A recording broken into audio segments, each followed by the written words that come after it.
Mario Joseph, bienvenue à l'émission Changer de voix. Merci d'être avec nous aujourd'hui.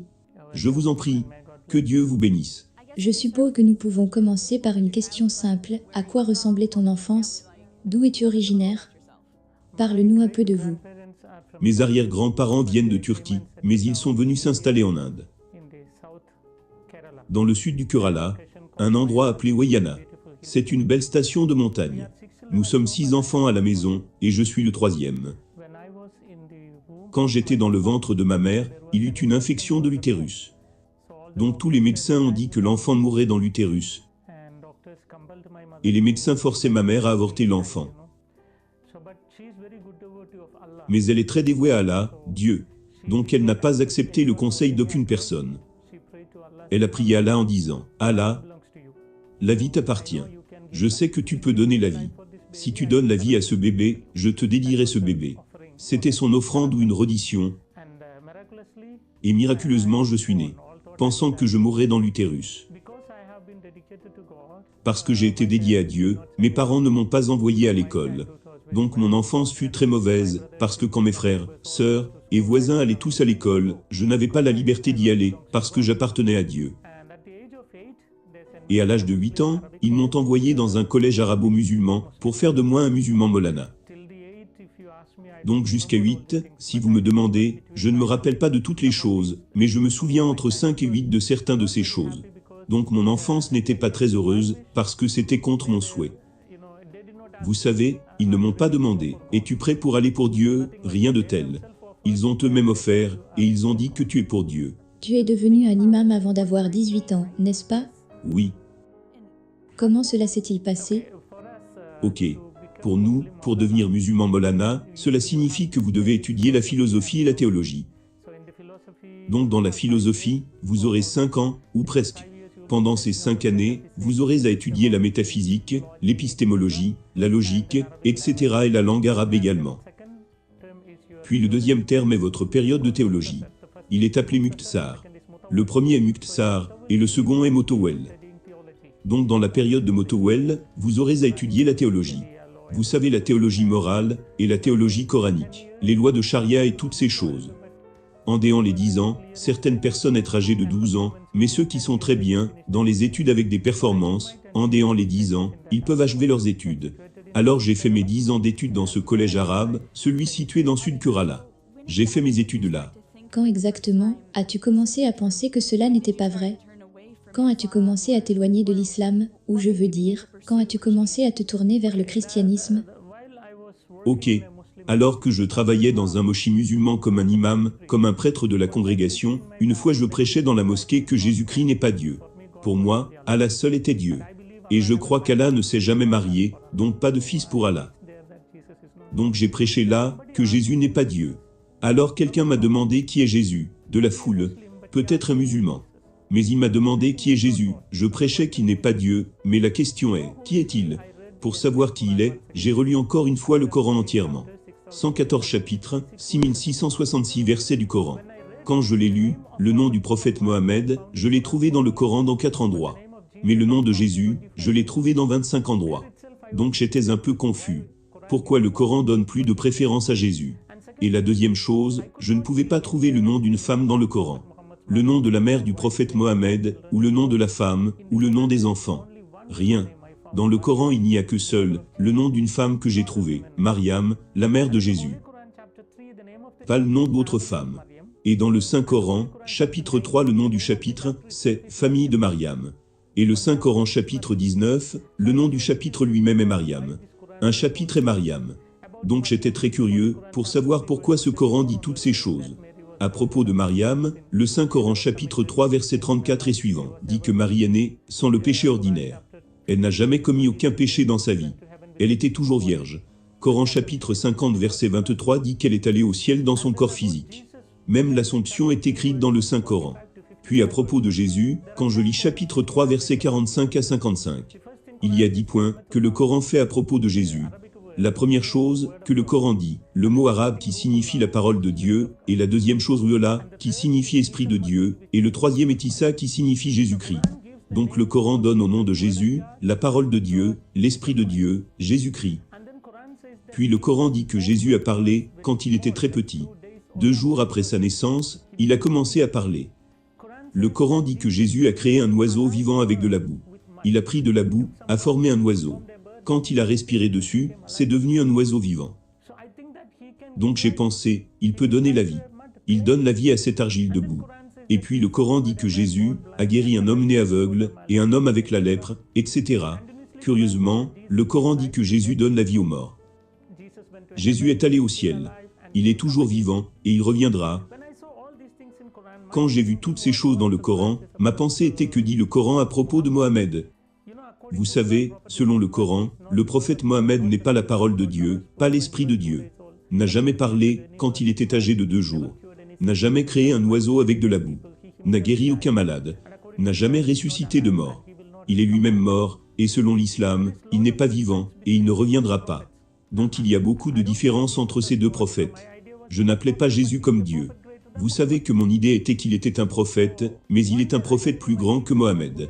Donc un jour je suis allé voir mon professeur, celui qui m'a enseigné pendant 10 ans au collège arabe, et je lui ai demandé, « Professeur, comment Dieu a créé l'univers ?» Et il a dit que Dieu a créé l'univers par la parole. Par la parole. Puis ma question fut, la parole est créateur ou création? Clairement. Ma question est, la parole de Dieu est créateur ou création? Le Coran dit que Jésus est la parole de Dieu. Si mon professeur répond que la parole de Dieu est créateur, cela signifie que Jésus est créateur. Donc les musulmans devraient devenir chrétiens. Supposons qu'ils répondent que la parole est création, il sera piégé. Vous savez pourquoi? Il a dit que toutes choses furent créées par la parole. Suppose qu'ils disent que la parole est création, alors comment Dieu a-t-il créé le monde? Donc il ne pouvait pas dire que la parole est créateur, il ne pouvait pas dire que la parole est création. Donc il fut assez en colère, il m'a poussé hors de la salle et a dit, « La parole n'est pas le créateur, ni la création. Sors d'ici. » Ils disent que la parole est création. Ils essaient de prouver. Ils disent que la parole n'est pas le créateur, n'est pas la création. Mais pas Dieu, pas Dieu. Pas le créateur, pas la création. Donc pas Dieu, et également pas la création. Aussi qu'ils ne sont pas égaux avec Dieu, c'est tout leur problème. Donc quand il a dit ça, j'ai dit à mon professeur, la parole n'est pas le créateur, pas la création, c'est pourquoi les chrétiens disent que la parole est fils de Dieu. Puis il m'a dit, s'il y avait un fils pour Dieu, je dois lui montrer la femme de Dieu. Sans aucune femme, aucune chance d'avoir un fils. Alors j'ai montré une partie du Coran. Le Coran dit que Dieu peut voir sans les yeux. Dieu peut parler sans la langue. Dieu peut entendre sans les oreilles. C'est écrit dans le Coran, j'ai dit, si c'est le cas, il peut avoir un fils sans une femme. Donc là nous avons eu une énorme argumentation. J'ai pris mon Coran, je l'ai gardé sur ma poitrine, et j'ai dit, Allah, dis-moi ce que je devrais faire, parce que ton Coran dit que Jésus est toujours vivant, et que Mohammed n'est plus. Dis-moi qui devrais-je accepter? Après ma prière j'ai ouvert le Coran. Quand j'ai ouvert le Coran, j'ai vu le chapitre 10 verset 94. Vous savez ce que dit le Coran?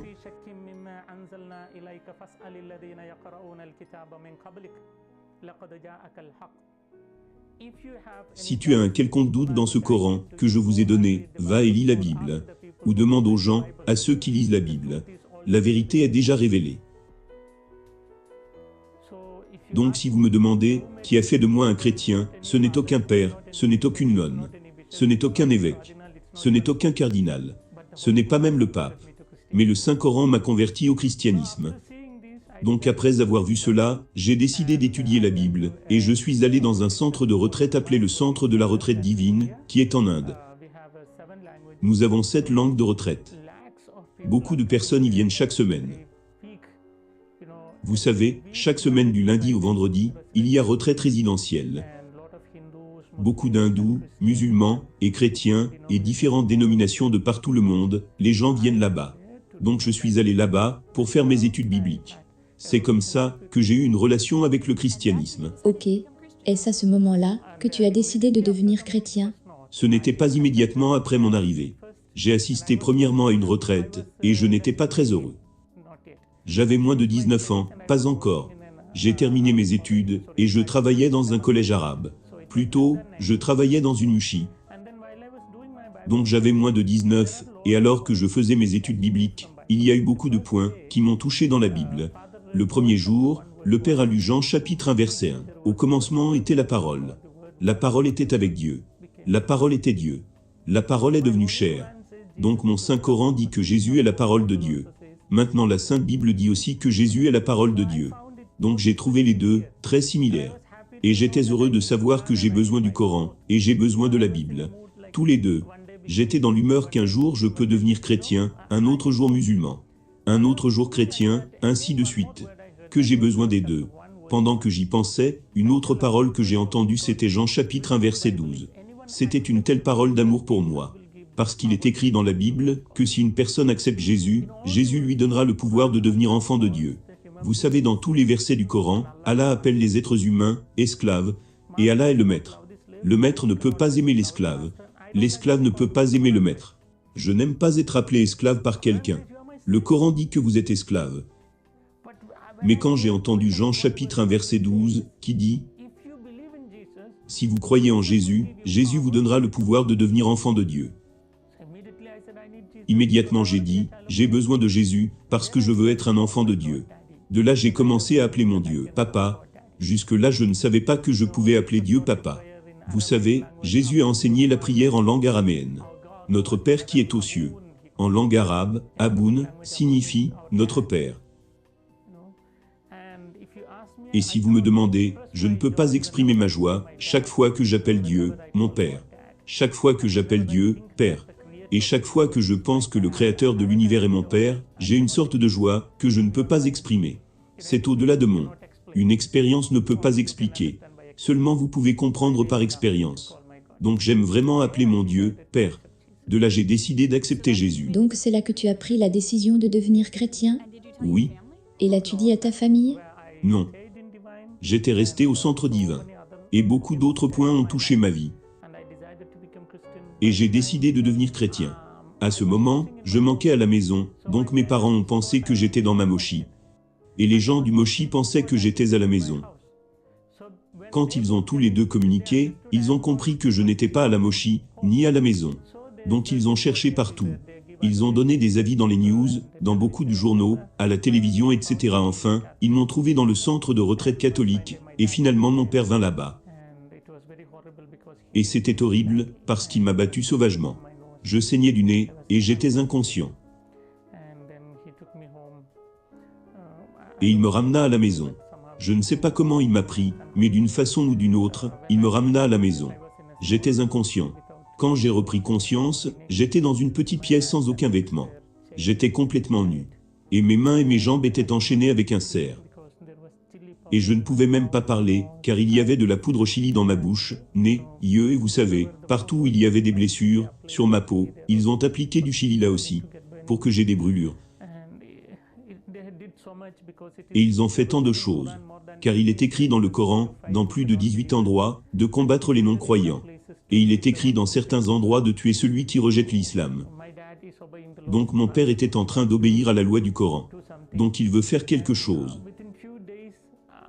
Et pendant ces quelques jours, ils ne m'ont pas donné de nourriture ou d'eau, et j'étais séché, et quand mes lèvres se blessaient, j'essayais de lécher le petit saignement, pour mouiller ma gorge.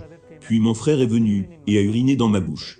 Il disait, « C'est la punition pour toi de croire au Christ. » Et ensuite, après plusieurs jours, sans nourriture, ni eau, mon estomac est devenu essoré, et mon corps était devenu faible. Et je suis devenu comme un squelette. Finalement, j'ai perdu le pouvoir de ma mémoire. Je ne pouvais même pas penser, parce que pas de nourriture, pas d'eau. Donc comme un homme mort. Je ne sais pas combien de jours, plus de 20 jours dans la chambre.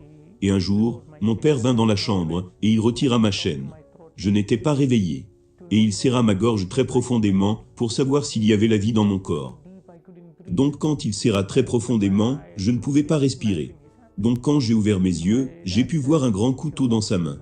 Alors mon père dit, « C'est ton dernier moment, aucun espoir. » Il dit, « Si tu as besoin d'Allah, je te permettrai de vivre. Si tu as besoin de Jésus, je vais te tuer. » Vous savez que j'étais dans les entrailles, tous ont dit que je devrais mourir, mais ils m'aimaient tellement. Ils ont prié, et ils ont eu la vie pour moi. Et maintenant ils veulent me tuer. Donc je ne sais pas. Je connais très bien mon père, il allait me tuer. Donc quand j'ai su que c'est mon dernier moment pour la mort, j'ai pensé, de toutes les façons, Jésus est mort, mais il est revenu. Si je crois en Jésus et que je meurs, moi aussi, j'aurai ma vie. Vous savez, une sorte de joie. Il est mieux de mourir en Jésus. Quand j'ai décidé, soudainement une lumière tomba sur mon front. Une lumière, quelque chose tomba sur moi. Et il y eut comme une sorte de choc électrique, traversant toutes mes veines. J'étais tellement énergique, vous savez, à partir de quelque part, un flux énergétique vint dans mon corps. Et je ne pouvais pas me contrôler moi-même. Il y avait plein d'énergie dans mes os. J'ai retiré la main de mon père.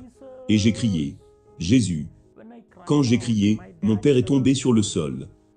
Quand il est tombé, avec le couteau qu'il tenait, il y eut une grosse blessure sur sa poitrine. Et il y avait des saignements, et une sorte de mucus sortait de sa bouche, et il criait. Et eux tous étaient dans le choc, mes frères et ma mère, mes sœurs. Ils ne savaient pas ce qui se passait. Donc ils pensaient que mon père était déjà mort. Donc ils ont pris mon père, et ont couru à l'hôpital. Quand ils couraient à l'hôpital, ils ont oublié de verrouiller la chambre de l'extérieur. Et j'étais dans une énergie que je ne peux pas vous expliquer, parce que j'étais squelettique, sans nourriture durant plusieurs jours, plus de 20 jours, squelettique mais très énergique. Donc je suis sorti et mis les habits de mon père, j'ai couru pour un taxi, pris un taxi, directement pour aller de là. Sur le chemin, le taximan était un chrétien. Donc il m'acheta des bonbons, des jus et toutes ces choses. Il connaît mes luttes, et il m'emmena à Pota. Et il me contacte même jusqu'à présent. Il est très bon ami à moi, le chauffeur de taxi. Donc je suis allé de nouveau à Pota. Depuis ce jour-là, j'ai réellement compris que mon Jésus est vivant, même actuellement. Quand je l'appelle pour mes besoins. Il m'a sauvé. Ce qui signifie qu'il est présent ici même, alors que je vous parle. Donc c'est ma vie.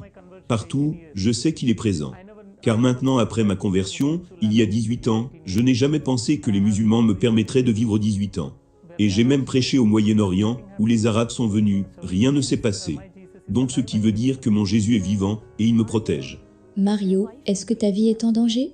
Est-ce que les gens essaient de te tuer? Oui. Même après cette expérience, tant de fois ils ont essayé de me tuer. Et à la fin, mes parents, vous savez, ils ont fait une cérémonie funèbre simulée. Vous savez ce que c'est comme un reniement, un rejet. Vous savez ce qu'ils ont fait? Ils ont fait ma statue, et l'ont enterrée dans une tombe. Et ils ont écrit ma date de naissance, et la date de ma mort. Ils ont écrit ma date de naissance originale, mais le jour de ma mort, le jour où je suis devenu chrétien. Quand j'ai pris le baptême. Donc c'est ce jour-là pour eux. Et ils m'ont enterré. Dans ma ville natale, j'ai ma propre tombe. Un de mes amis, un ami chrétien, quand il est passé par là, il a pris la photo de cette tombe, et me l'a envoyée. C'est comme ça que j'ai su que j'ai une tombe. Donc après ça, plus de contact avec mes sœurs que j'aime beaucoup. Ma mère que j'aime vraiment. Mais aucun espoir. Humainement, je dis aucun espoir, mais Dieu peut les toucher en un moment. Donc je prie. Et même s'ils n'acceptent pas le christianisme, je dis toujours que Jésus, s'il te plaît, emmène-les au ciel. Où je suis, j'ai besoin d'eux, donc c'est toujours ma prière. Et tu n'as pas peur de mourir? Jamais. Jamais. Tu ne dois pas l'être non plus. La peur de la mort est en fait une folie. Vous savez pourquoi? Tous ceux qui sont nés devraient mourir un jour. 100%. Nous devons tous mourir. Tu dois mourir. Nous devons tous mourir. Que vous ayez peur, ou n'ayez pas peur, vous devez tous mourir. C'est un fait. Et je dirais que c'est la seule assurance que vous atteindrez sur terre. Mais Christ qui est mort, est revenu. Donc j'ai espoir que si je meurs en Christ, moi aussi je vais revenir. Donc il vaut mieux être sûr de la mort, et qui devrait être en Christ, parce que Jésus a dit très clairement que je vais à la maison de mon Père. Romains, plutôt Jean chapitre 14 verset 3. Je vais à la maison de mon Père. Il y a beaucoup de demeures, et je vais préparer une pour toi, et je reviendrai pour vous prendre. Donc je suis tellement heureux de savoir que mon Jésus est en train d'arranger un grand bungalow pour moi là-bas. Quand il aura fini, il reviendra pour me prendre. Je pense que c'est un grand bungalow, parce que durant les 18 années passées, les musulmans ont essayé de me tuer, mais ils ne pouvaient pas me tuer. Ce qui signifie que la construction est toujours en cours. Quand ce sera prêt, alors il reviendra pour me prendre. Alors les musulmans pourront me tuer. Jusque-là personne ne pourra. Donc je n'ai pas peur de la mort, parce que c'est un fait. La seule chose auquel je pense, après ma mort, quoi, avoir la vie éternelle. Vous avez besoin de Jésus. Ma foi est que chaque religion dit, le bloc entre Dieu et l'homme est le péché. Et dans l'islam, pour le péché, ils offrent des animaux. Pour leur péché, ils sacrifient des animaux. Dans l'hindouisme, c'est la réincarnation, puis la réincarnation. Seulement dans le christianisme, Jésus lui-même a pris mon péché et ma punition, et il a enlevé ce péché de moi et il m'a rendu pur. Et il peut me livrer à Dieu le Père en disant, il est pur. Je l'ai purifié. J'ai enlevé toutes ses transgressions, et sa punition et ses péchés. Donc maintenant vous pouvez l'emmener au ciel. Donc Jésus est mon sauveur, il est un homme parfait, parce que je suis un homme, mon sauveur devrait être un homme. Et il est parfait pour Dieu, parce que j'ai besoin de la vie éternelle, uniquement Dieu peut donner la vie éternelle. C'est très simple de vous le dire, les conséquences du péché, c'est la mort. Les conséquences du péché sont la mort. Donc pour enlever la mort, ce que vous devez faire. Pour enlever l'obscurité, vous devez apporter la lumière. De la même manière, pour enlever la mort, vous devez apporter la vie. Quelle vie? Dans l'Ancien Testament, il donnait la vie des animaux, parce qu'ils croyaient en la vie dans le sang, et le sang animal. Et les musulmans font encore cela. Mais pour enlever ma mort, j'ai besoin de la vie éternelle, et où je peux obtenir la vie éternelle, seulement de Dieu, et cela est donné par Jésus à la croix.